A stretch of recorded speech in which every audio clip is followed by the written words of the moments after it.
Alors les amis, Ah, Bezrat Hashem, on va commencer, on va essayer de faire aujourd'hui le Daf Lamed tête de Maseret Souka, Shavua Tov Lekoulam.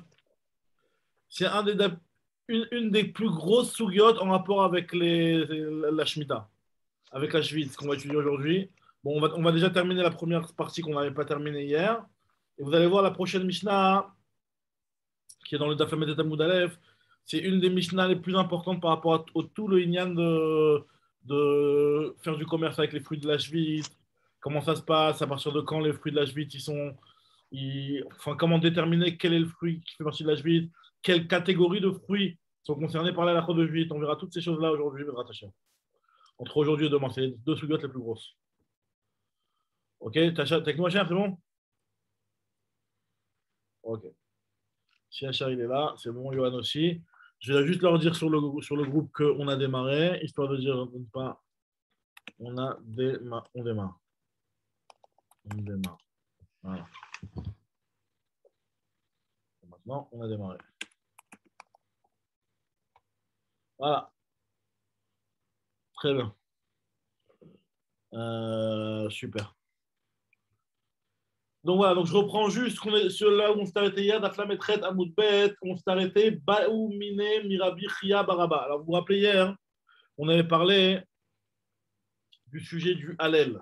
On a vu le Hallel, comment ça se passait quand une personne elle ne connaissait pas le Hallel, on pouvait la quitter. Et quand. Hop, hop, hop, hop, hop. Ah, il n'était pas là ce Shabbat, comment il s'appelle? Ethan? Ok. Il n'est pas encore rentré sur Givach, mais bon.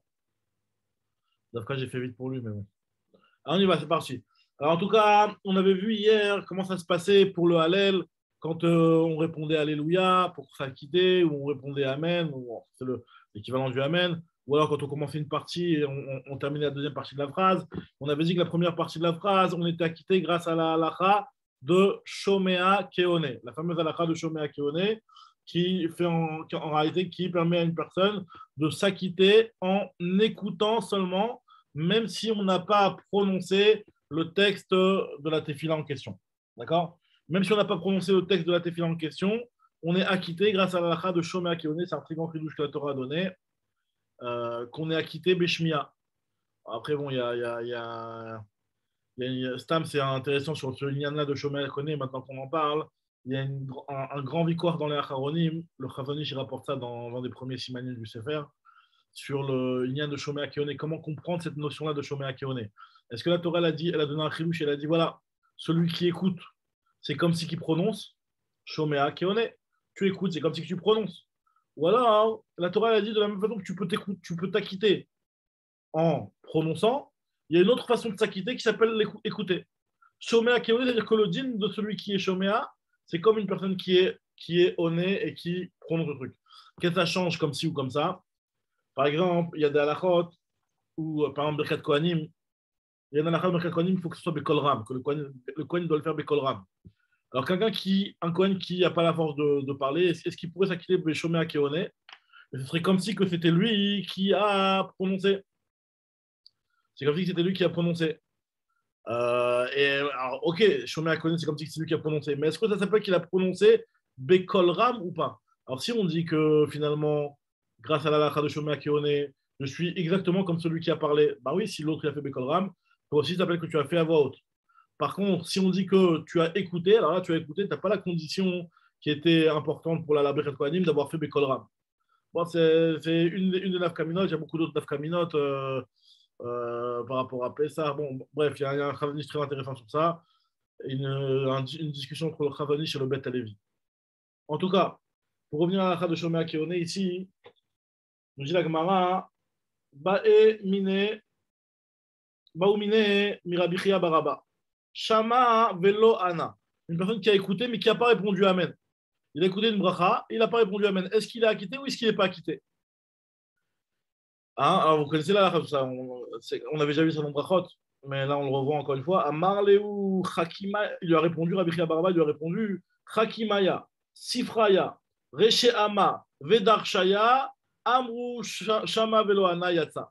Que ce soit les Chachamim, ou que ce soit les Sofrim, c'est quoi les Sofrim? C'est les professeurs, les Menam de Tinokot. Que ce soit les Rosham ou les Darshanim, ils sont tous mis d'accord que tu es acquitté. En Stam, les Mefarchim, ils s'étonnent comment ça se fait on nous a, comment dire, comment ça se fait qu'on nous prend, on nous donne comme exemple, enfin, on nous dit les Chachamim, les Sofrim, les Roshéam, les Darshanim. On n'a jamais vu ça dans aucune halakha, que la Gemara, pour nous dire que la halakha, elle est comme ça, elle nous cite les Chachamim, les Melam des Tinokot, etc. Mapitom, la Gemara, elle a besoin de nous citer cette liste du Ham Israël, quoi, pour nous dire qu'ils sont tous d'accord que tu es acquitté. Ma méchant de savoir cette chose-là. Alors, j'ai vu qu'il rapportait le Haruch Laner, qui donne un pirouge très intéressant, et qui explique qu'en fait, toutes ces personnes-là, elles sont concernées, elles sont intéressées par cette halakha de Shomei Keone. Par exemple, un Darshan, prenons le dernier, le Darshan. Le Darshan, lui, alors, une personne qui viendrait écouter une dracha, ou par exemple, comme vous qui écoutez le shiur. Alors, peut-être vous pouvez vous dire, ben, peut-être non, moi, je suis rien en train de dire, ni je réponds amen, ni je suis en train de parler, rien du tout. Peut-être que je n'accomplis pas la mise de Talmud Torah. Alors, les Darshanim, ils ont dit, non, même si jamais il a écouté et qu'il n'a pas parlé, il y a de ça. Et pareil pour la mise de Talmud Torah, il a quitté de la mise de Talmud Torah. Pareil pour les Melam des Sinokot. Les Melam des Sinokot, c'était quoi à l'époque? C'était les enfants, ils sont en train de lire, et eux, ils sont juste en train de voir où ils lisent ou ils lisent pas. Ils sont 2 heures avec les gosses en train de les écouter lire. Et eux, ils font rien. Ils auraient peut-être pu se dire que moi, je ne suis pas quitté de la mise de Talmud Torah parce qu'ils n'ont rien dit. Non, on te dit non, tu écoutes ce qu'ils ont dit, c'est comme si tu l'avais dit toi-même. Donc, c'est vrai qu'on a pris toutes ces listes de personnages. Chacun, il a un intérêt dans la halakha de Shomei Keone, Amiel.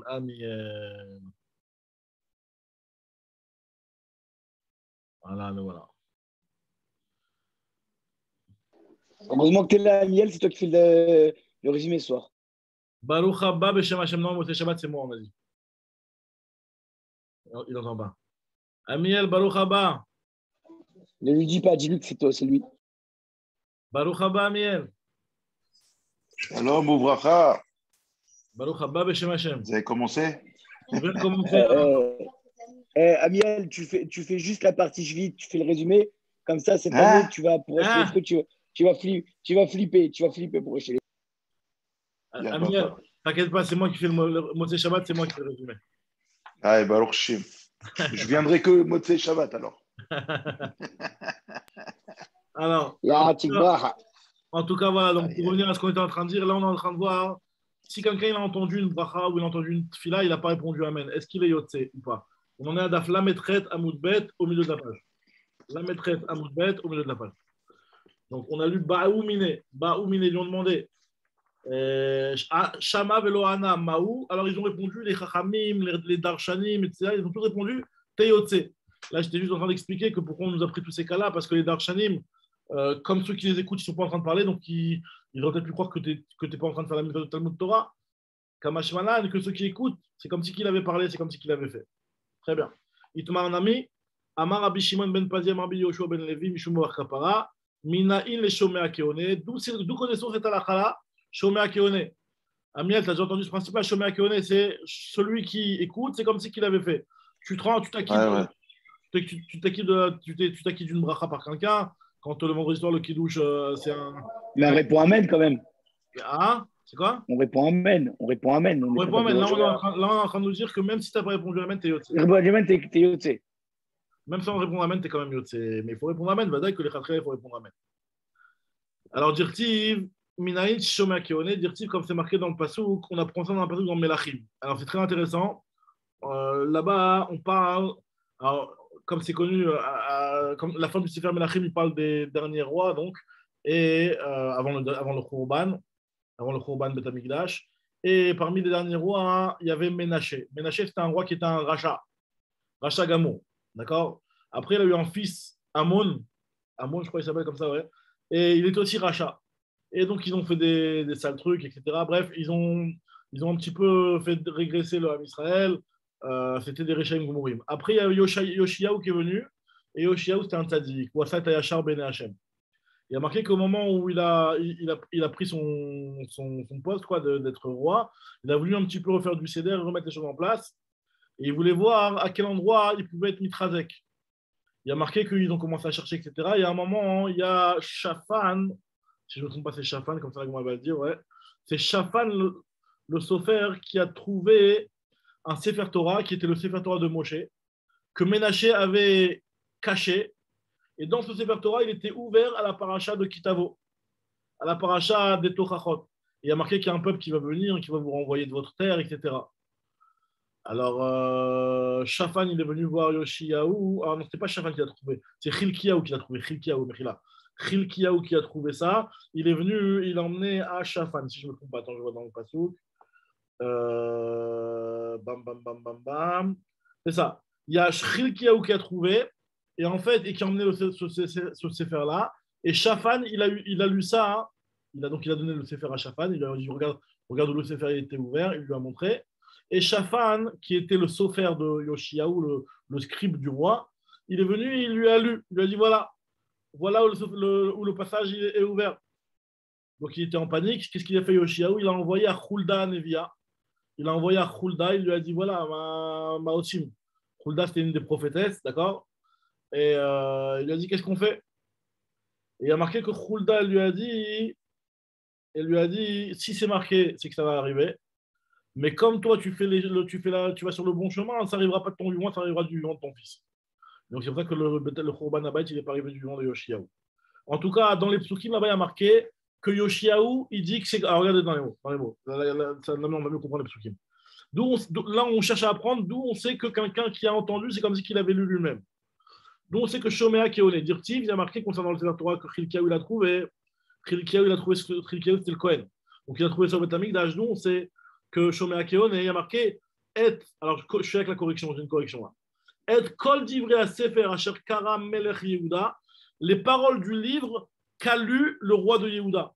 C'est pas le roi de Yehuda qui les a lus, c'est Shaphan qui a lu devant Yoshiyahu. Donc comment ça fait qu'il y a marqué dans le passouk que c'est Yoshiyahu, que c'est le roi qui les a lus? Donc tu vois bien que de là on apprend que c'est comme si qu'il les avait lus. Yoshiyahu Karan. Est-ce que tu crois que c'est Yoshiyahu qui les a lus? C'est pas Yoshiyahu qui les a lus, c'est le scribe, c'est Shaphan. Velo Shaphan Karan. Dire-t-il, Vaikrae ou Shaphan, l'ifne Amelech. Shaphan, il les a lus devant le roi. Et la Mikan, les Shomea Keone. On l'a dit qu'il te dit, peut-être qu'après Yoshiyahu, il l'a relu par derrière. On m'a dit, Vedilma Batar de Karanou Shaphan. Karanou Yoshiyahu, peut-être que Yoshiyahu, il l'a relu par derrière. Ce n'est pas une preuve. La Gemara te dit non. Je t'apporte un autre pasouk. Amar Yaakov, Lo Sal Kalat. C'est pas possible de dire que c'est ça qu'il veut dire. Dire-t-il, comme c'est marqué dans la névoie que Hulda, après, elle a dit, quand Hulda lui a dit à Yoshiyahu, elle lui a dit, voilà, ce que tu as lu, va arriver. Comment elle lui a dit? Ya'an rach levavcha, puisque ton cœur il est tendre. Vatikana mi pene Hashem beshoma'acha, puisque tu t'es soumis devant Hashem en entendant les paroles. Donc on voit beshama'acha velo bekoracha. C'est en les entendant que tu t'es soumis et pas en les lisant. De là on voit que Hulda lui a dit tu les as juste entendu les paroles, et on voit que les paroles qu'il a entendues, il a pu se permettre de dire que c'est comme si que je les avais lues. Donc on voit que celui qui a entendu, c'est comme si qu'il avait lu. Très bien. Alors maintenant, on continue la Gemara. Amarava, il continue maintenant à parler par rapport au Baruch Haba qu'on avait dit dans le Hallel. D'accord? On avait dit que on dit Baruch Haba Beshem Hashem. Après, il y en a un autre qui dit, après l'autre qui dit Baruch Nuchem Bet Hashem. Alors Amarava, l'olimaï, c'était tout seul. Imaginons qu'il n'y a personne pour t'acquitter. D'accord? Quand tu vas lire, nous dit Rava, ne fais pas l'interruption entre Baruch Haba et Beshem Hashem. Amarava, lo leima inish Baruch Haba, et tu t'interromps un petit peu, et tu dis Hadar Beshem Hashem. Pourquoi? Parce qu'en faisant comme ça, c'est comme si que le mot Hashem, tu le sépares de Baruch Haba. Et donc c'est le mot Hashem, il sera un petit peu dans le vide, comme si il était les Vatala, comme si il avait été dit dans le vide en vain.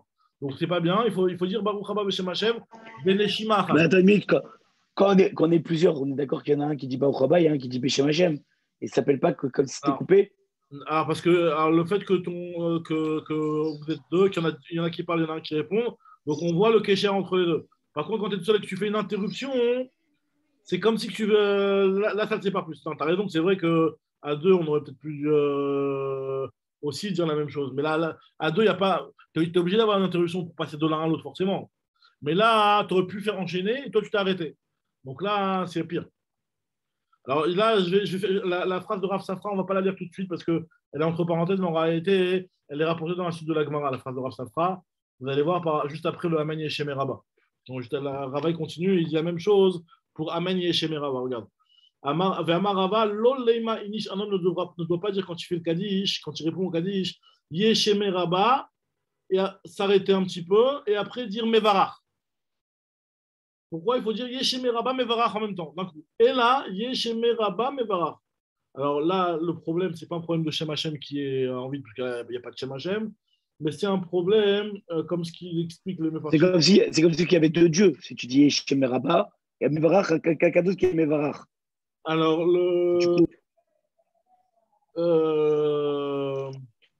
peut-être, ouais. J'ai vu qu'il y en a qui expliquaient que comme c'est un chevar tellement gadol, ce chevar de Amen Yesheme Rabba, hein, que quand tu t'arrêtes, c'est presque comme si tu disais hein, le Shem Hashem, le fait que tu ne le dises pas de la meilleure façon, hein, c'est presque comme si tu disais le Shem Hashem Levatala, un truc comme ça. Le Sfatemet, il rapportait un truc qui disait un truc du genre. Bon, en tout cas, non, mais pas par rapport à deux divinités ou quoi que ce soit. Bon, en tout cas, tout de suite, Agmara va dire que de toute façon, il n'y a pas de problème, puisqu'à partir du moment où lui, il a le date, c'est ce qu'il va dire Rav Safra. Amar Rav Safra, il dit Moshe, c'est un kinouï pour dire Gadolador. On avait déjà vu ça dans Shabbat, on avait déjà vu ça dans plusieurs endroits. Moshe, c'est genre Gadolador. Shapir Kamarta, est-ce que c'est vraiment bien ce que tu es en train de nous dire là? Tu crois que tu as raison en nous disant ça, qu'on ne doit pas s'interrompre? Il lui a dit Ela Hatam Ve'acha, que ce soit dans le cas là-bas, dans le cas de Baruch Haba Beshem Hashem, ou que ce soit Hacha dans le cas de Amen Yeshem Rabba, Asuk et Miltahu, c'est là, il est en train de terminer ses paroles. Et donc, puisqu'il est en train de terminer ses paroles, Leitlan Ba, il n'y a pas de problème. Ne commence pas à trouver des problèmes là où il n'y en a pas, il te dit il n'y a pas de problème. Il n'y a pas de problème, lui, il va terminer sa phrase, même si ça arrêtait même Kedeneshima, il a terminé sa phrase, c'est valable, c'est validé. Très bien. Continue l'agma, maintenant on reprend ce qu'on avait dit dans la Mishnah, les 2 points. Hein. On avait dit dans la Mishnah, Makom Shina Gulirfol, dans les endroits où tu as l'habitude de doubler et de répéter le passouk une deuxième fois, répète-le une deuxième fois. Dans le Hallel, on avait dit dans le Hallel, il y a des endroits dans le Hallel où on répète le passouk. Alors c'est quoi ces psukim-là, Agma demande tout de suite. Tana Rabbi Kofel Badvarim, Rabbi Azar Ben Parta Mosif Badvarim. Des fois, il y a le fait de doubler, Rabbi lui il doublait. Ça veut dire qu'en fait, il répétait des psukim. Par exemple, à partir de Ana Hashem Oshiana, on répète les psukim. Et Rabbi Lazar Ben Parta, il était Mosif Badvarim, il rajoutait encore des autres choses qu'il doublait. À part le Ana Hashem, il rajoutait encore des autres choses à doubler. Et c'est quoi les choses qu'il rajoutait? C'est depuis Odecha Hashem Kianitani, comme on fait nous un petit peu. Maï Mosif, Amarabaye et Mosif Irfol, Mi Odecha ou les Mata. Donc depuis Odecha Hashem Kianitani jusqu'à la fin, on double les psukim. Et c'est ce qu'on a l'habitude de faire, Bémet. Très bien. Maintenant, continue la Gemara sur ce qu'on avait dit dans la Mishnah, que Bemakom Shinagou Levarer, Yevarer. Alors, on parle de quoi ici? On parle de quelle bracha du Hallel? La bracha du début du Hallel ou la bracha de la fin du Hallel? La Gemara dit, donc je précise quand même qu'on parle de Yom Tov, hein, on parle de Sukkot ici, on ne parle pas de Rosh Chodesh, avec la fameuse discussion, est-ce que à Rosh Chodesh, on fait la bracha avant le Hallel, etc. On parle qu'on fait le Hallel complet, quoi. Le Hallel complet, bidou. Et malgré tout, dans le Hallel complet, il y a une bracha qui est que minag. C'est quoi cette bracha qui est que minag? Qui dépend du minag. Si c'est makom shenagou levarer, yevarer. Makom shenagou shelo levarer, lo yevarer. C'est quoi cette bracha? C'est la bracha de la fin. Parce que la bracha du début, elle est obligatoire. Comme toutes les mitzvot. Dès que tu fais une mitzvah, tu dois faire la bracha over la siyatan, comme ce qu'on avait appris dans Psachim. Amar Abaye lo shanu ela shela charav. On parle de la bracha après le Hallel, c'est-à-dire la bracha de Yalelucha. Baruch Hashem melech mula bashibachot. Ouais, aval lefanav, mais la bracha de l'ikro et ha'alel ou l'igmor et ha'alel, mitzvah levarer. C'est une mitzvah. Comme c'est marqué dans Maraviuda Marshmuel, quand la mitzvot kulam mevarer aleen, over la siyatan. Toutes les mitzvot, on fait la bracha avant l'accomplissement. Alors, on avait déjà expliqué que le mot over, c'est pour dire que tu le fais juste avant, et pas over des over, et pas kodem. On n'a pas dit le mot propre, on n'a pas employé le mot kodem. La Gemara va essayer de savoir c'est quoi la mashmaout du mot over. On avait déjà expliqué que le mot over, ça veut dire avant. Et pourquoi on emploie le mot over au lieu du mot kodem, comme on emploie de partout? Parce que le mot kodem, ça aurait été mashma que tu peux faire la bracha même bien avant la mitzvah. Alors que normalement, tu dois faire la bracha le plus proche possible de la mitzvah. D'ailleurs, le Tosfot ici, il s'étale en long et en large, le Dibur Amachil over, sur la fameuse problématique comment accomplir la mitzvah de Arba Minim avec la bracha. Sachant que tu as le fameux problème que tu dois aller. Si jamais les trucs ils sont pas encore sortis de leur emballage, bah, t'es trop en avance. Tu ne peux pas faire Al et après sortir les trucs de leur boîte. Si les trucs sont posés sur la table, là aussi, le temps de tout prendre, ça prend du temps. Si tu les as déjà dans la main, tu as déjà accompli la mitzvah, tu n'es pas avant l'accomplissement de la mitzvah. Alors, il y a les 3 fameuses solutions. Soit tu laisses que le étrog de côté et tu ramasses le étrog, soit tu le mets à l'envers, ou soit tu es mechaven à patrioter. Ça, c'est les trois solutions qui sont rapportées ici dans le Tosfot. Il y a des solutions sur lesquelles il n'est pas entièrement d'accord. Voilà, c'est le Tosfot qui rapporte ces solutions-là. Tout ça pour avoir la mitzvah le plus possible, enfin, avant la bracha, avant la mitzvah, mais quand même le plus proche possible de la mitzvah. Très bien. Maintenant nous dit la Gemara, alors c'est la bracha de la fin, je retrouve dans les mots de monde, voilà. Aval lefanav, mitzvah levarad, amar, aval mitzvah. Alors, maï mashma dai over lishna de akdume, d'où sait-on que le terme de over la siata, ça veut dire avant l'accomplissement. On avait déjà dit qu'il y a un passouk dans Shmuel. Damar Avnachman, Amar Avnachman bar Yitzhak, dirtiv, comme c'est marqué dans le Sefer Shmuel, Vayarot achimat derech hakikar, Vayavor et akushi. Là-bas, on parle de quand il lui a annoncé la nouvelle.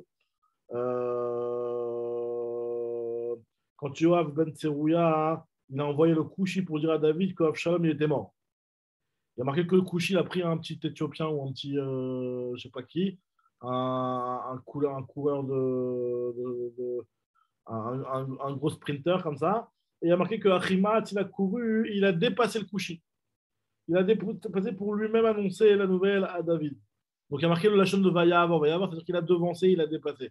Donc on voit de là que le terme de Vayavor, ça veut dire avant. Moi j'apprends un autre passage.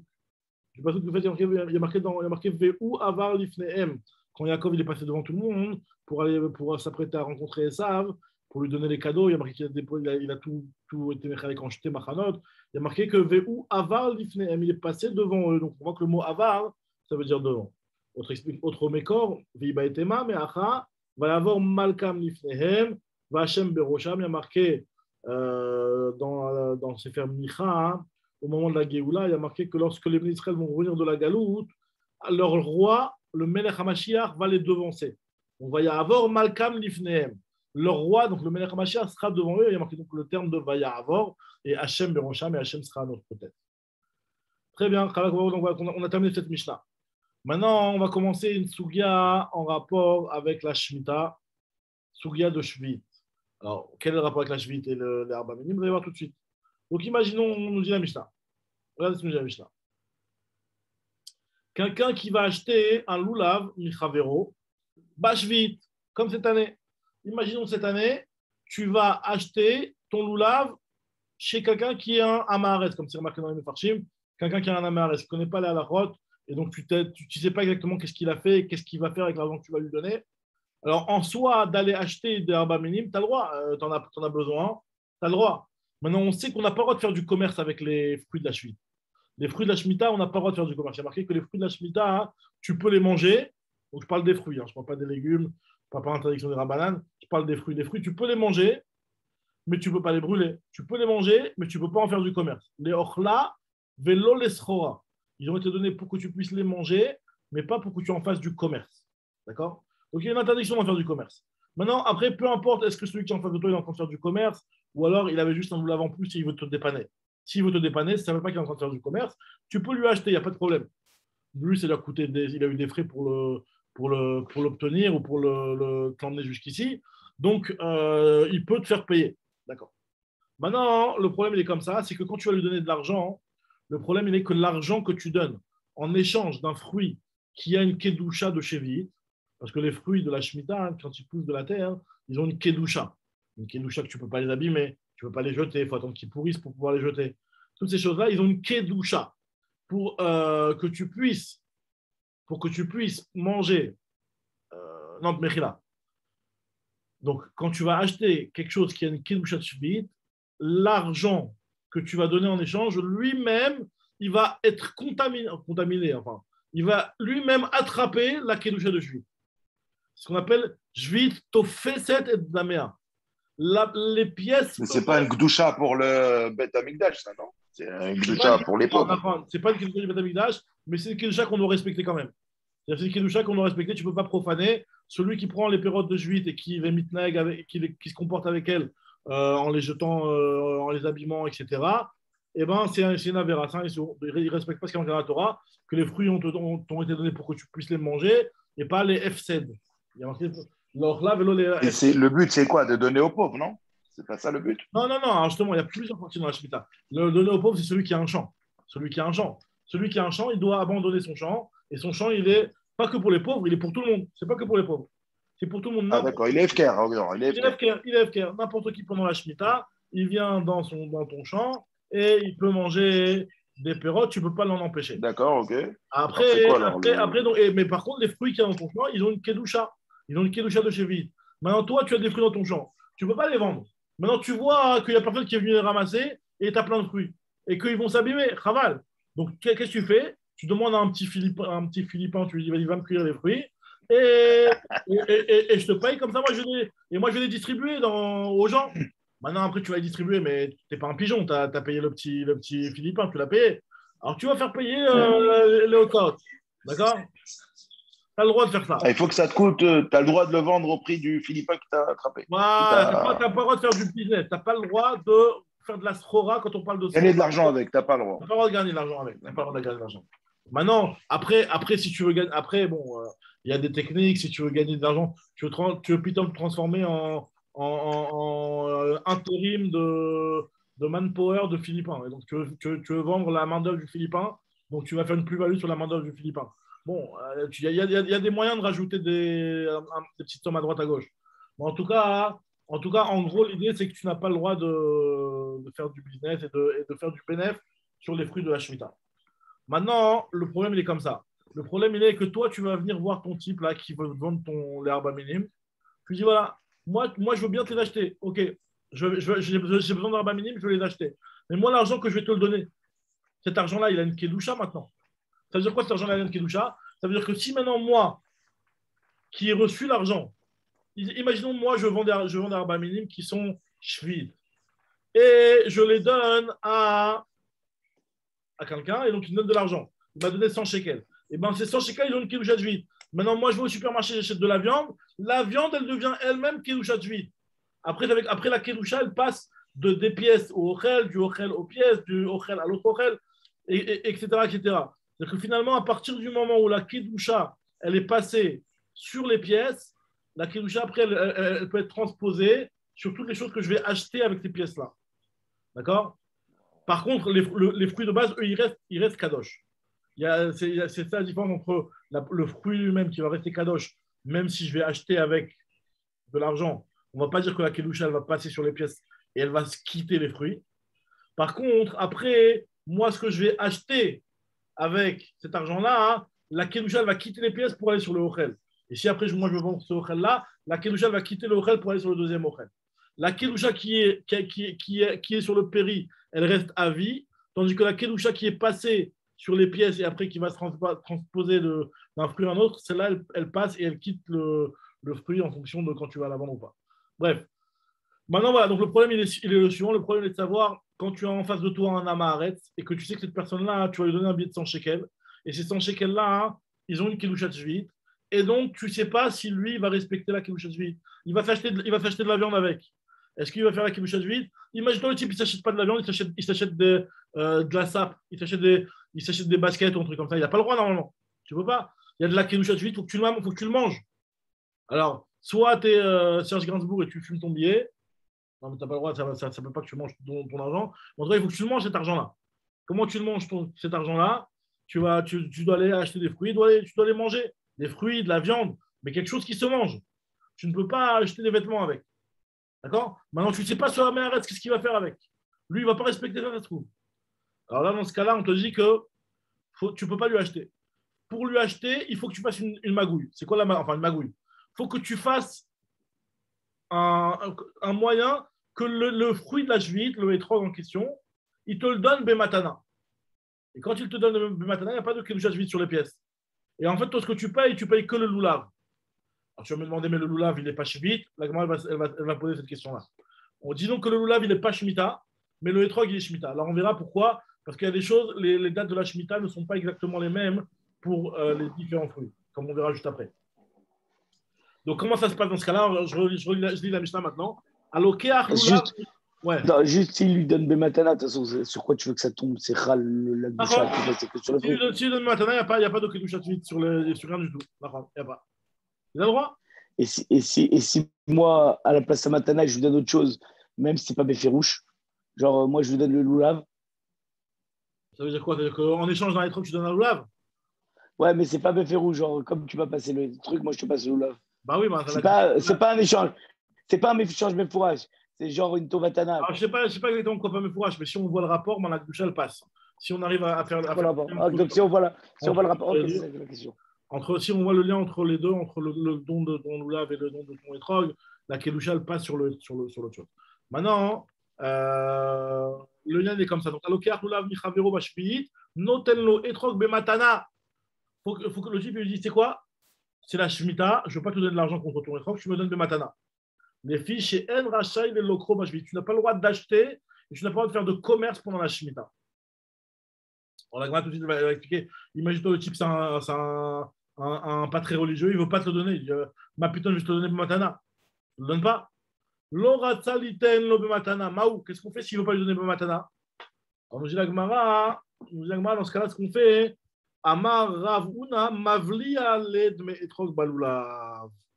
Il absorbe le prix du etrog dans le loulav. Alors, ça veut dire quoi? Il absorbe. Ça veut dire en fait que, imaginons, donc, moi, je vends du loulav et je vends du etrog. Et toi, tu viens chez moi, je te dis, OK, tu veux que je te fasse le etrog gratuit? Alors, si tu veux que je te fasse le etrog gratuit, alors le loulav lui-même, je te le vends 300 shekels. Que le loulav, que le petit bâton du loulav. Et le etrog, je te le donne gratuit. Mais tu me payes 300 shekels pour le loulav. Ça, on a le droit. Ça, on a le droit. Pourquoi? Parce que finalement, l'argent qu'on a donné, on l'a donné pourquoi? Pour le loulav et pas pour le etrog. Attends, Donc là, c'est une petite ruse. attends, excuse-moi, là, quand tu m'as demandé, je t'ai dit, si tu vois le rapport, là, tu vois le rapport aussi. Mais non, mais oui, non, mais là, le problème, c'est que tu as dit explicitement que l'argent, il est que pour le loulav. Dans ton histoire à toi, Mais c'est le non, derech non, non. haolam, ça marche. C'est comme ça que ça Quoi, marche. Derech Haolam? Quoi, Derech Derech Haolam? haolam, Quoi, si on te c'est voit, kach. si c'est pas Shemitah, on te dit un loulav à 300 shekels, tu vas lui dire, écoute, mon frère, t'es gentil, mais Non, il te garde le dit loulav. le tset, bon. C'est-à-dire, Alors, quand tu dis Donc, tu non, sais très bien que c'est pas. quand tu dis le 7, il y a un problème parce que c'est un problème, ouais. Ah, Il y a bah une oui, partie dedans, il y a que le le loulav, etrog. que le loulav, que pour le loulav, que pour le loulav. t'as compris que c'est-à-dire, c'est genre, comme je t'ai fait à Non, mais 300 shekels. à l'inverse de ton cas à toi, là, tu as dit explicitement que l'argent, il va mettre fourrage pour le loulav. Dans ton Oui, cas à toi, ça veut rien dire. sauf que la Tovatana, elle est comment? C'est que, bon, Ok, alors comme ça je t'ai dérange fait à pas. 300 Ça, shekels ça, de ça, ça loulav, bah, dérange pas. Ça dérange pas. Ouais, ça dérange pas. Ok. ça dérange pas. Alors maintenant, nous dit la Gemara, pourquoi tu ne donnes pas directement l'argent pour le etrog? Velitivle Behedia, donne-le explicitement. Donc, la Gemara, les fiches chez El Mosrim de Meshvit, la Amaret. Tu ne peux pas donner de l'argent de Shemitah, tu ne peux pas le donner à un Amaret. Alors, c'est vrai que tu peux acheter, parce que lui en réalité, l'interdiction de Srora, c'est marqué dans les Sfarim, dans les Acharonim, même dans les Rishonim, Echoliot, machin comme ça, que l'interdiction de Srora, elle est que sur le vendeur. C'est pas sur l'acheteur, l'interdiction de Srora. Alors après, donc lui, en toi, en réalité, tu n'as aucun problème à aller acheter un fruit, parce que tu as besoin de fruits. De quoi il peut dire un tset, alors? Hein? On s'en fout, alors. On peut dire un tset et il vend ce qu'il veut. Ah oui, mais C'est le lui qui fait problème. le issour. Toi, tu l'as Non, acheté. d'accord, mais le problème, c'est qu'après, tu ne veux pas lui donner de l'argent de la cheville. C'est ce qu'on va dire. Comme c'est un amarès, tu n'as pas le droit de lui donner de l'argent. Tu dois avoir la responsabilité que l'argent, il ne va pas être utilisé n'importe comment. C'est l'argent de la cheville qui est kadosh. Si lui, tu vas lui donner, tu ne sais pas ce qu'il va faire avec. Regarde ce qui est marqué dans la Braïta, les Tanya. En mosrim deme perot shvit les amarès. Tu ne peux pas donner l'argent des fruits de la cheville à un amarès. Si au terme, il m'a donné shalosh shevudot. Le maximum que tu peux lui donner, c'est de quoi t'acheter à manger pour la journée. Ça veut dire que si par exemple pour la journée, ça c'était 100 shekels pour manger, disons, tu peux lui donner 100 shekels, pas plus. Pourquoi? Parce que si tu lui donnes plus, peut-être qu'il va s'acheter des vêtements, etc. Tandis que si tu lui as donné de quoi acheter à manger pour la journée, je suis sûr qu'il va l'acheter pour se nourrir et pas plus. D'accord? Maintenant, nous dit la Gemara nous dit que imagine-toi, tu t'es trompé et tu as donné 100 shekels. Est-ce que tu as une solution ou pas? La solution, c'est que tu dises voilà, l'argent que je lui ai donné, qui a la kedusha de Shevit, je prends cette kedusha et je la mets sur mes pérotes à moi. Tu peux faire ça. Tu peux faire ça. Et toi, tes pérotes, tu feras attention de les manger comme il faut avec kedusha de Shevit. Veim masar yomar aremaot alalu yiyu mechoulalin à la pérote, que ces pièces-là soient profanées, que leur kedusha, elle quitte ces pièces-là et qu'elle aille sur les fruits que j'ai à la maison, à la perot chez Eshli Betorbeti, ou ba be'achlan bigdushat shvit, et après il les mangera chez lui à la maison avec kedushat shvit. Ok, très bien. Donc là, pour l'instant, première halakha qu'on a vu très important, c'est que tu ne peux pas donner de l'argent à un amaret, l'argent de Shemitah, l'argent de perot shvit, puisque cet argent-là est une kedusha. Si tu t'es trompé et tu lui as donné, tu dois faire transvaser l'argent, tu dois te préoccuper à ce que la kedusha qui était sur les pièces, elle vienne sur des fruits qui sont chez toi à la maison. Ok. Maintenant, Quand on dit qu'on doit les manger avec douchette juive, c'est-à-dire en faisant attention de ne pas jeter la peau, pas jeter tout ça, c'est ça alors, qu'il faut dire. ça veut dire quoi quand on nous dit de les manger avec bouchage vide? C'est-à-dire que tu fais les anaot qui sont moutarot. C'est-à-dire que par exemple, de manger, tu as le droit, de boire, tu as le droit. Par contre, de les brûler ou je ne sais pas quoi, tu n'as pas le droit. Tu as le droit de faire une tarte avec? Alors, il y a des trucs que tu as le droit, il y a des trucs que tu n'as pas le droit. Faire une tarte, si c'est Ou une compote. Alors voilà, non, la compote, c'est un problème. Il y a des choses que, en réalité, l'idée dans la suite, après, il faut revoir la crotte. Le gratachem, c'est ce qu'on va revoir. Mais en tout cas, l'idée, c'est que tu ne peux pas utiliser le fruit pour une utilisation qui va dégrader le fruit. C'est-à-dire que si le fruit, il est meilleur quand il est en nature qu'en compote, alors là, tu ne peux pas le faire en compote. Pourquoi? Parce qu'en le faisant en compote, tu l'abîmes. Bon, après, c'est chaque fruit les gouffos, chaque fruit il a son utilisation. Alors, un petit peu faire une compote, est-ce qu'il y a une solution ou pas? Bon, il y a des halakhot à étudier dans le juif. En tout cas, ce qu'on nous dit ici, c'est que toi, les fruits que tu as rendus kadosh par la kedusha des pièces, tu les mangeras, bigusha vide, comme ce qu'il dit Rachid, tu les mangeras achila, shtia, sicha, dakataner, ce que tu as le droit de faire en fait, et pas d'autre chose. Très bien. Alors maintenant, nous dit la Gemara, Bam et Dvarim Amurim, Belokeach mina mufkar, Alval Belokeach mina meshumar, Afilu Bekechatzi Isar Asur. Ce qu'on t'a dit que tu as le droit de donner un amaret au moins de quoi manger 3 seudot, c'est seulement si jamais lui, ces fruits-là que tu prends, c'était quelque chose qui était efficace. Hein? Vous m'entendez pas? Non, ouais, ça a coupé à un moment. Ah, Mechila. Non, là, je t'entends plus. Tu m'entends pas là? Là, je t'entends. Maintenant, je t'entends. Mechila. Alors, en tout cas, ce que je suis en train de dire là, ce que l'on dit, bah, mais dans quel cas on te dit que tu as le droit de donner un amaret au moins 3 seudot? Tu peux lui donner de quoi acheter 3 seudot. Seulement, beloker mina mufkar.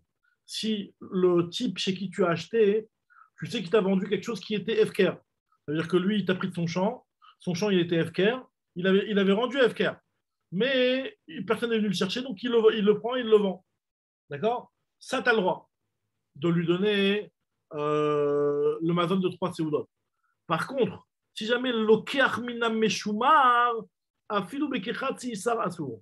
Si jamais toi, tu vas acheter de quelque chose qui est meshumar. Alors, qu'est-ce qu'on appelle meshumar? Alors, dans la Shemitah, on sait qu'on n'a pas travaillé le terrain. Ça, c'est une première chose. C'est ce qu'on appelle ne'evad. Tu ne peux pas acheter d'un terrain qui a été travaillé. Pendant la Shemitah, tu n'as pas le droit. Dans Chamour, c'est quelqu'un qui n'a pas rendu FKR son terrain. Il n'a pas respecté la halakha de rendre FKR son terrain. Alors, est-ce que les pérotes, ils deviennent interdits quand c'est Chamour ou est-ce que les pérotes d'un terrain qui est gardé, alors que normalement il aurait dû être FKR, est-ce que c'est interdit ou c'est pas interdit? C'est une marloquette. Si je ne me trompe pas, c'est une marloquette dans les Rishonim. Il y a le Rambam et je ne vois plus exactement qui, bon, ça remonte à. Faut qu'on voit ça à la chode. En tout cas, il y a une marloquette dans les Rishonim. Est-ce que les fruits qui ont été gardés sont interdits ou pas? D'après Rachid, ici, c'est pas que ce n'est pas interdit. En tout cas, la raison qu'on est en train d'expliquer dans la Gemara ici, pourquoi dans un cas où tu vas lui acheter au Hamaret des fruits, tu ne pourras pas lui donner même pas 3 seudot dans un cas où le terrain était chamour, c'est parce qu'à partir du moment où le terrain duquel il t'a vendu, c'est un terrain que lui-même n'a pas rendu FKR, donc tu vois clairement que ce type-là, il ne respecte rien au niveau de la juif. Parce que tu vois bien que son terrain, il n'a pas rendu FKR. Donc si lui, il ne respecte rien au niveau de la juif et qu'il n'a pas rendu FKR son terrain, hein, donc même le Mazon Shalosh Seudot ne lui donne pas parce que tu sais même pas, tu n'es même pas sûr qu'il va, même ça, il va le respecter. Peut-être que finalement, il va acheter avec n'importe quoi.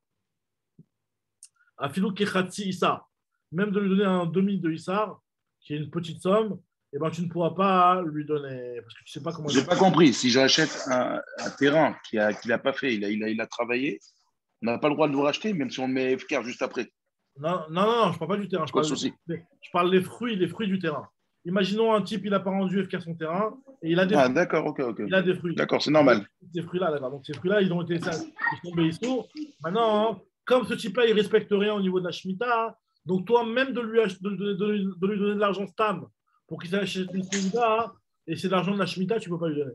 Mais on a le droit d'acheter ou pas le terrain? Parce qu'on est en plein FKR. Le terrain ou les pérotes? Le terrain. Ah, le terrain, est-ce qu'on peut vendre un terrain pour un C'est-à-dire il est FKR, il appartient à lui. Il n'appartient à personne. Il n'appartient pas à lui. Alors, il n'appartient Ça appartient à personne. Comment tu peux vendre quelque chose qui appartient à personne? C'est une bonne question. Je ne suis pas sûr qu'on n'a pas le droit de vendre. Je ne suis pas sûr qu'on n'a pas le droit de vendre, mais c'est une bonne question. Je voudrais vérifier ça. Je ne sais pas, c'est une bonne question. Il y a Choliot, comme tu dis, que comme c'est FKR, donc tu ne peux pas vendre. Peut-être que non, peut-être qu'on dit que c'est les fruits qui sont FKR. Le terrain, finalement. Parce que la différence, c'est quoi? La différence, c'est que, par exemple, après la Shemitah, le terrain, il te revient à toi. D'accord? Quelqu'un qui veut prendre la Shemitah, il peut manger des fruits, mais il ne va pas pouvoir prendre le terrain. Le terrain, il est à toi. Donc, tu as un droit sur le terrain qui est à toi. Donc, ce droit-là, tu peux le vendre à quelqu'un d'autre. Ça, il n'y a pas de problème. Mais après, bien entendu, il faudra faire attention que le terrain il soit bien abandonné, que les fruits n'importe où. Très bien. Alors, Métiv Rav Sheshet. Maintenant, Rav Sheshet va poser une question sur la Braïta, où on a dit que quelque chose qui était mina, alors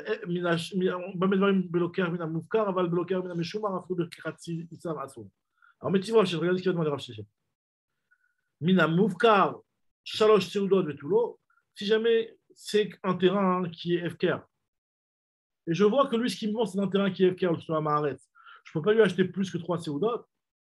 Pourquoi pas? Ou au mini, je vais t'objecter, pourtant il y a marqué dans une Braïta. Il y a marqué, enfin c'est une Mishnah carrément dans Masaj 8, qui dit que à Pigam, alors Pigam, c'est des espèces. Alors, je n'ai pas réussi à tout déchiffrer en français. Rachid, il dit des trucs en français. Rachid dit que c'est une espèce qui s'appelle Rouda. Rouda. Je ne sais pas c'est quoi Rouda. Ayarbouzine, c'est quoi Ayarbouzine déjà? Rachid dit que c'est de l'asperge, non? Oidlish. Alors, oidlish, c'est quelque chose qui ressemble à des épinards. Ok, bon. On va voir. En fait, c'est la particularité de toutes ces espèces-là, c'est que ils poussent dans des champs qui n'ont pas l'habitude d'être gardés. Donc, on sait que ces champs-là, en général, on ne les garde pas. Il n'y a personne qui vient, il n'y a personne qui veut rien. C'est dans des endroits où il n'y a pas de voleurs. C'est comme des champignons, par exemple, non? C'est des trucs. Enfin, pas les champignons, il n'y a pas de cheville dessus. C'est du comment ça s'appelle? Ça vient de la pourriture. Chez un col, en plus. Voilà, mais en tout cas, non, c'est pour le. Comment on appelle ça? C'est pour te dire que même si dans ces terrains-là, tu es sûr que c'était FK, parce qu'en général, les gens ne les gardent pas. Et bien, malgré tout, on va voir qu'il y a quand même une règle dessus. Enfin, non, on va voir justement. À Pégam, vers Yarbouzim, donc ce qui se revient à des épinards. À Chitim, c'est de l'asperge. À Chitim, c'est Rachid dit de l'asperge. Rachid dit comment en français? Rachid dit à Chitim, Ispouche. Ispouche, et il traduit. Asperge. Chalaglogot, c'est quoi Chalaglogot? C'est un autre. Poulfide. Je sais pas c'est quoi. Poulfide. Et le Kosbor, on va dire que c'est le Kosbor, ok. À Carpas, de côté, il y en a qui soit c'est du cresson, soit c'est du céleri. D'accord? Qui pousse dans les néarotes, qui pousse dans les rivières. La gargir shel efer, ou alors une autre espèce qui s'appelle de la roquette. Tu sais quoi la roquette? Tu connais la roquette, Hacher? La roquette, c'est de la. Roquette, ouais.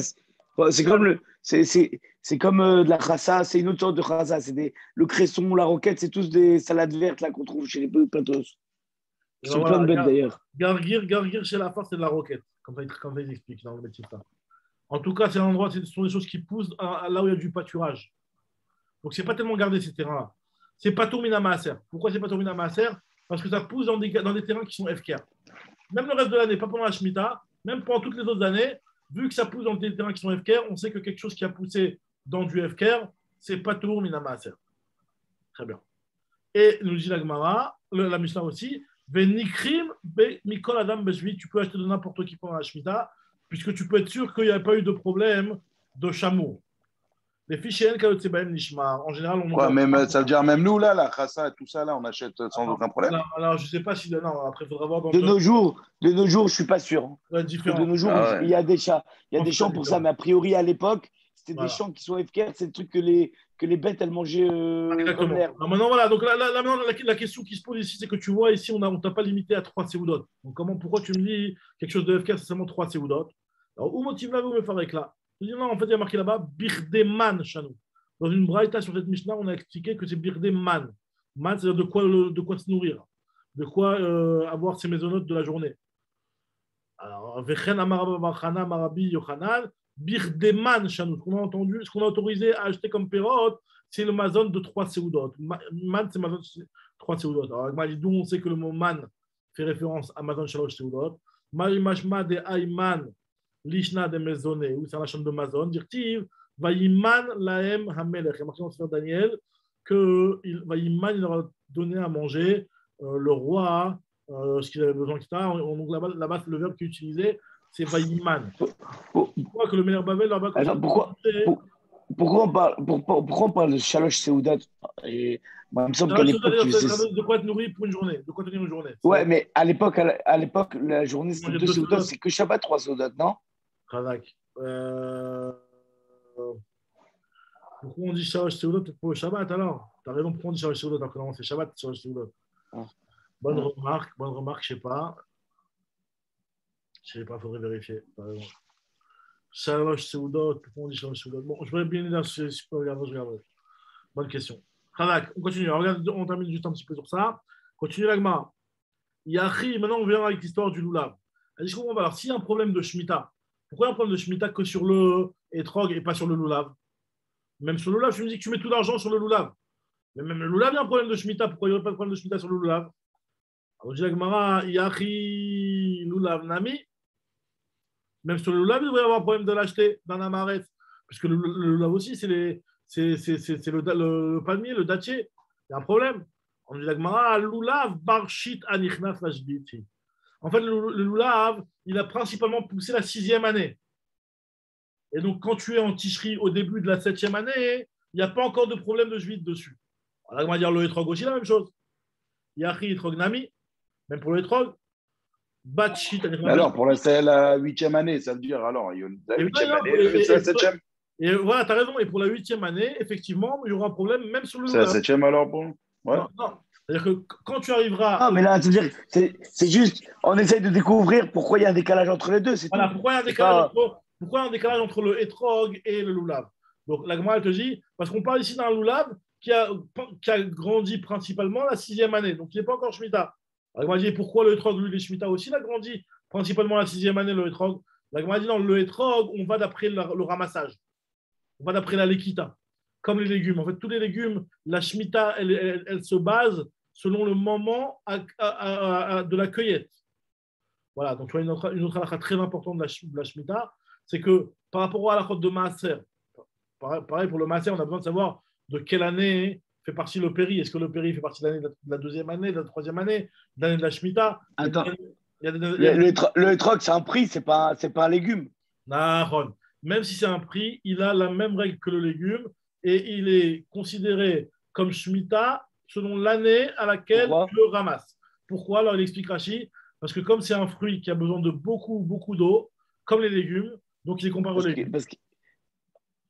Ça veut dire qu'en fait, c'est un péri qui est gardé. C'est pas par rapport à ce qu'on avait dit. Comme on avait dit, c'est pas parce que aussi ce qu'on avait dit, c'est qu'en fait, le etrog, il continue toujours à grandir. Donc, tu peux pas dire quand est-ce qu'il grandit, parce qu'il peut être 3 ans, 4 ans, 5 ans sur le fruit, on avait dit, sur l'arbre. Non, ça, c'est pas un argument. Parce qu'à partir du moment où tu sais que le péri, il est. Comment dire? Il grandit tout le temps. Non, à partir du moment où il est mangeable. Après, il peut grandir pendant 15 ans, je m'en fiche. Dès qu'il est mangeable, c'est devenu un péri, il n'y a plus de problème. Ok, alors juste, on regarde ce qu'elle nous dit ici. Elle nous dit, alors pour le Yachi etrog nami, Bachishit Nechnet. Elle m'a dit etrog batar lekita, dinan. Le etrog, on va d'après la récolte. Alors elle m'a dit, la cueillette. Elle m'a dit, attends, mais je ne comprends pas.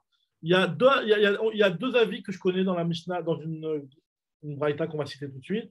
Il y a deux avis, et que ce soit Rabban Gamliel ou Rabbi Eliezer, les deux avis, ils sont en discussion sur le maaser.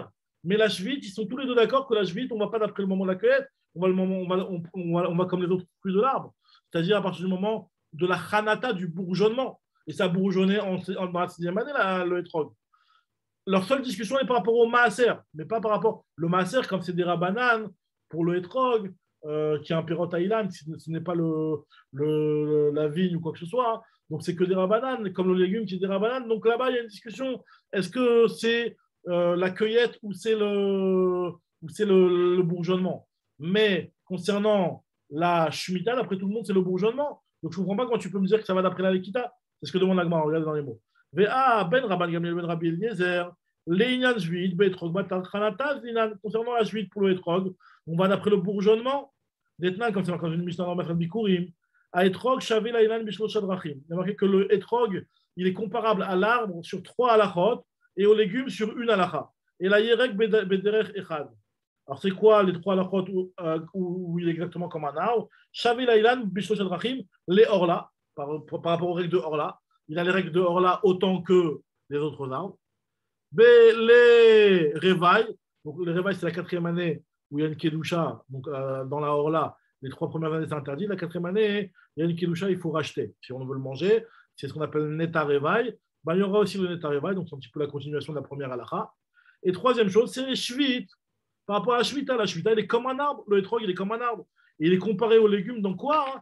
Et Velayerek Bederech Echad, c'est quoi? C'est par rapport au Maaser. Chez Beshat Lekitato Isuro. Tu le feras le maaser au moment de la lekita, au moment où tu vas le cueillir. L'année du maaser, elle est fixée en fonction du moment où tu vas le cueillir. Comme les légumes, dirait Rabban Gamliel. Et Rabbi Eliezer te dit non. Etrog Shavé Leilan l'école d'Avar. Il est entièrement comme un arbre, même pour le maaser. Donc il n'y a aucun avis qui me dit que pour la chevite, il est comme un légume. Alors la Gemara te dit, il a répondu, ou des Hamar, finalement, lui, qui pense que, le talent de notre Mishnah, qui pense que le hétrog, il a une différence avec le loulav, c'est parce que lui, il pense comme un 3e avis qui n'est ni l'avis de Rabban Gamliel, ni l'avis de Rabbi Eliezer, qui est l'avis de Rabbi Yossi, ou des Amar qui a Itana, des Tanya Itana qui dit, dans une braïta, Amar Rabbi Yossi, Avtoulous et Id, Avtoulous a témoigné au nom de Chamisha Zekenim que hétrog achar lekita le maaser, que pour le hétrog, tu vas selon la lekita pour le maaser, et Rabotenu Ninu Beusha, Ve'amrou ben les maaser, ben les juifs. Et les Chachamim ont témoigné à Usha, ils ont dit que ce soit pour le maaser ou que ce soit pour la juive. Alors la Gemara va essayer de comprendre cette braïta. Pourquoi tu parles de la juive? On parlait du maaser dans le début de la braïta. Juive, man dechar sheme. Qui a parlé de la chevite? La Gemara dit une petite phrase pour comprendre. Christoure Mercera vers Rikatane. Etrog, tu vas d'après la cueillette, achar lekita, les maaser, et pour la chevite, tu vas d'après le bourgeonnement. Ça, c'est le premier avis. Achar chanata la chevite. Et rabotenu ninu beusha ve'amrou. Les chachamim se sont rassemblés à Usha et ils ont conclu que be'etrog batar lekita ben les maaser ben les juifs. Que pour le etrog, on va d'après la cueillette, que ce soit pour le maaser ou que ce soit pour la chevite. Donc finalement, le Tana de notre Mishnah, il pense comme ça. Donc finalement, il y a 3 avis pour le etrog, comment ça se passe. Par rapport à la chevite, il y a une marloquette. Est-ce qu'on va d'après la chanata ou d'après la lekita? Et le Tana de notre Mishnah, il pense qu'on va d'après la lekita. Et bien, même dans la lacha, c'est un savait dans la lacha, même dans Adayom, c'est une marloquette dans la lacha sur ce sujet-là. Et bien, dès cette année, il risque d'avoir des problèmes avec les trogim. Si jamais tu vas acheter un etrog qui a été cueilli après la Shemitah. Mais en général, les trogim, ils sont en train de les cueillir. Sinon, ça fait que ça veut dire, dire qu'on a un problème 2 ans, cette année, l'année prochaine. Ah ouais, c'est clair, clairement. Chazak les amis, Baruch Hashem, qu'on a terminé cette partie-là et on continue. Attends, juste par exemple, les trocs du Maroc, il n'y a pas de problème à ce niveau-là. Il n'y a aucun problème. C'est que d'ici. Du Maroc, non. Donc c'est ce qui va se passer, non? Non, pas écoute, du tout. Écoute, Amiel, avec le Maroc, il n'y a jamais de problème. Il y a qu'avec les Djerviens qu'il y a des problèmes. Non, mais avec les trogim d'Israël, même si la kedusha de Chevit, tu peux les prendre, comme il est marqué dans la Mishnah. Il n'y a pas de problème. Ça s'appelle quand même l'achem, que c'est ton fruit à toi. Maintenant, le lâcher là, c'est comment l'acheter. Alors en général, on va acheter dans des trucs avec une bonne cache-route qui ont fait un bon Otsar Beddin. Otsar Beddin, ça veut dire qu'en fait, c'est eux qui sont tes envoyés pour aller le cueillir pour toi et tu n'en payes que les frais. Normalement, théoriquement, tu devrais payer moins cher, mais bon, ce n'est pas toujours le cas. C'est jamais le cas. Non,